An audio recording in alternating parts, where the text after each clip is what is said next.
दासे बाड़े विच हाई स्कूल में सकावती तकरीब मुनक़िद कई वई। नवाज़ पेश है मेरान जो रिपोर्टर नबीर रज़ा बलोच की ये रिपोर्ट।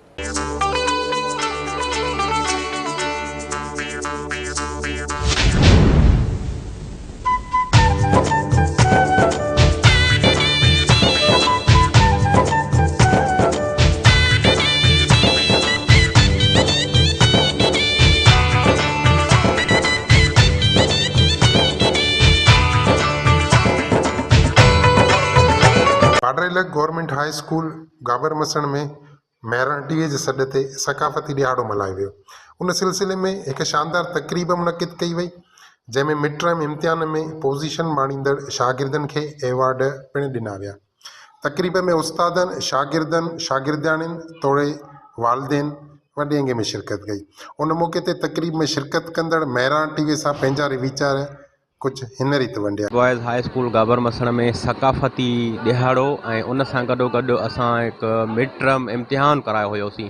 उन जी एवॉर्ड डिस्ट्रीब्यूशन जे हवाले सां प्रोग्राम रखायो आहे। जेके शागिर्द पोज़ीशन में आया आहिनि उन्हनि जी हिमत अफ़ज़ाई ऐं उन्हनि जे वालदेन खे घुरायो आहे। उन्हनि जे वालदेन जे आॾो शागिर्दनि जी हिमत अफ़ज़ाई ऐं उन्हनि जी तारीफ़ जो ॾियारो रखियो आहे। असां सकाफ़त जे हवाले सां असांजे स्कूल में काफ़ी सुठा सकाफ़ती टेबलोस पेश कराया आहिनि, शागिर्दनि तक़रीरूं कयूं आहिनि। सकाफ़त जे हवाले सां असां ॿारनि खे इहो मैसेज ॾिनो आहे, ॾियारियो आहे, ॾियण जी कोशिशि कई आहे त सिंधी ॿोली सकाफ़त सां हमेशह प्यारु रखो। पंहिंजो सकाफ़ती ॾींहं जेके आहिनि उहे सुठे तरीक़े सां मल्हायो, ईद जीअं मल्हायो। असांजो अॼोको प्रोग्राम दरअसल ॿिनि सेगमेंट ते मुश्तमिल आहे। हिकु कल्चर डे जे हवाले सां ऐं ॿियो जेको मिड टर्म असांजी टेस्ट थी उन जे इनामनि जी तक़रीब जे हवाले सां आहे।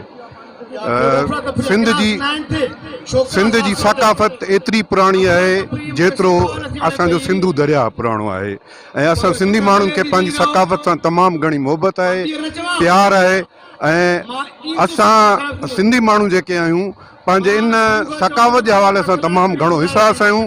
जेको बि असांजी इन सकाफ़त ते हमिलो कंदो असां उनखे मुंहुं तोड़ जवाबु ॾींदासीं ऐं उहो असां साबित बि कयो आहे वक़्तु सिर ऐं अमली तौर बि असां उनजो सबूत ॾिनो आहे। गवर्नमेंट हाई स्कूल गाबर मसन जी इंतज़ामिया जा शुक्रगुज़ार आहियूं जिन कल्चर डे मल्हायो आहे। सकाफ़त जो जेको आहे प्रोग्राम मुनक़िद कयो। उन खां बाद में जेका मिड टर्म जी जेका आहे रिज़ल्ट आहे उन जेका अनाउंस कई विया उन में जेके दोस्त जेके शागिर्द पंहिंजो पोज़ीशन माणनि था उनखे पंहिंजो इनाम ॾिना था वञनि। उन हवाले सां असांखे बि वालदेन जी हैसियत सां मदद कयो वियो आहे। ॾाढो सुठो गवर्नमेंट बॉयज़ हाई स्कूल गाबर मसण वक़्तु ब वक़्तु अहिड़े क़िस्म जा प्रोग्राम करे ऐं जेको आहे सो माना हिकिड़ो पंहिंजो हिकिड़ो मक़ाम ठाहियो आहे ऐं ॾाढी ख़ुशी जहिड़ी ॻाल्हि आहे। ऐं हिकु अधु प्रोग्राम में असां अॻु में बि शरीक थिया आहियूं, अॼु बि जेको आहे शरीक थिया आहियूं। जसल हणी हिन स्कूल जी इंतिज़ामिया जेके हीअ जेको आहे प्रोग्राम कनि था ऐं पंहिंजी ॿोली खे पंहिंजी सकाफ़त खे कल्चर खे उजागर करण जे लाइ हिन जेको प्रोग्राम रखियो आहे असीं स्कूल इंतिज़ामिया खे मुबारकबाद पेश कयूं था। माशाअल्लाह तव्हां ॾिसो था केतिरा ई ॿार ख़ुशि आहिनि ऐं हिन कल्चर डे खे तमामु वॾे सुहिणे नमूने सेलिब्रेट करे रहिया आहिनि ऐं असांखे तमामु घणी ख़ुशी आहे। ऐं आख़िर में मां तव्हां सभिनी सिंध वारनि खे पंहिंजे स्कूल जे तरफ़ां ऐं पंहिंजे शागिर्दनि जे तरफ़ां पंहिंजे उस्तादनि जे तरफ़ां ऐं महिरान चैनल जे तरफ़ां ऐं महिरान चैनल वारनि ख़ासि करे ख़ुशूसन अॼोके ॾींहं ते मां सहाफ़ियुनि जो तमामु शुक्रगुज़ार आहियां जिन पंहिंजो क़ीमती वक़्तु ॾेई असां ते महिरबानी कई आहे ऐं सभिनी सिंध वारनि खे लखे लखे मुबारक हुजनि। ही ॾियारो कंहिं ईद खां घटि न आहे। तव्हां ॾिसो हर चहिरो मुर्के थो, हर चहिरो खिले थो पियो ऐं हिन प्रोग्राम में तमामु ॿार टेबलोज़ स्पीचिस पेश कंदा पिया। अहिड़ा प्रोग्राम हर उदाहरण में थियणु घुरिजनि। उन्हनि खे पंहिंजे वतन पंहिंजी सकाफ़त जी सुञाणप सां गॾोगॾु ॿारनि जो टैलेंट, ॿारनि जी हौसला अफ़ज़ाई, ॿारनि में ख़ुदि एतमाद पैदा थिए थी पई। तो इहा अर्ज़ु आहे हर इदारे खे, तालीम इदारे खे पंहिंजे ॿारनि जी हौसला अफ़ज़ाई कनि ऐं हू स्टेज अची ॿार जेके परफॉर्म कंदा पिया यकीन कयो इन सां उन्हनि जे मुस्तक़बिल में जेका हेज़िटेशन आहे न, हिबक रंडावट जेका उहा सॼी ख़तमु थी वेंदी पई। अॼु जीअं तव्हां त ॾिसी रहिया आहियो असांजे स्कूल में कल्चर डे मल्हायो पियो वञे। हिन स्कूल जा सभई शागिर्द तमामु ख़ुशि आहिनि त जे हीअ कल्चर डे असांजे स्कूल में मल्हायो पियो वञे।